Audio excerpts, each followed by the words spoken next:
There are two important roles that participation can have. By this I mean local community participation. I'm not talking about voting, I'm not talking about people going to vote, I'm talking about the local communities participating in local institutions such as participatory budgeting institutions, health councils, neighborhood councils, etc. So in that capacity, I think participation can fulfill two roles. First, it has a social control role.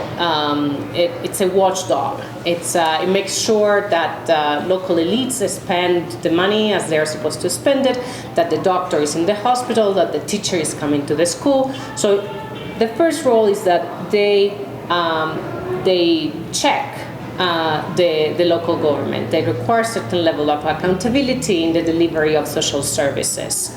In this regard, they exercise some social control function.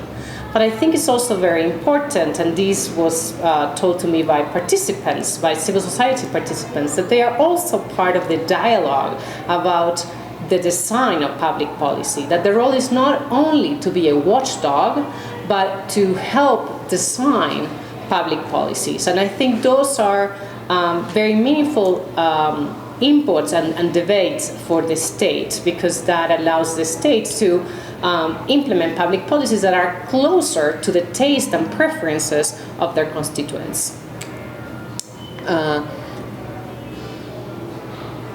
So now we can think perhaps of two types of participation. There is one type of participation where that I would call has democratizing effects.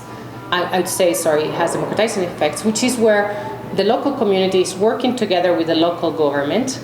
The local community performs a social control function, but also is part of the debate about the design of public policies.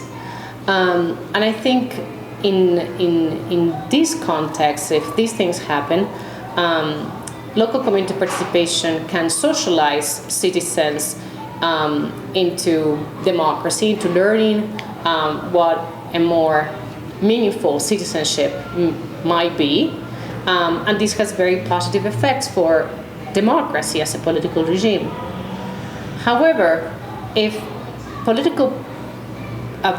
community participation is instead done in spite of local governments, or is done in such a way that the central government delegates a mandate to a local community, bypassing the local government, where the local government it's opposed perhaps to the local community, or the local community is very atomized, then it's less likely that that type of participation will have a democratizing effect. What we are more likely to see is that type of community participation will end up producing distrustful citizens, or citizens that are disenchanted with the political system, because very soon they encounter the limits of their very atomized, very local and without much support type of participation.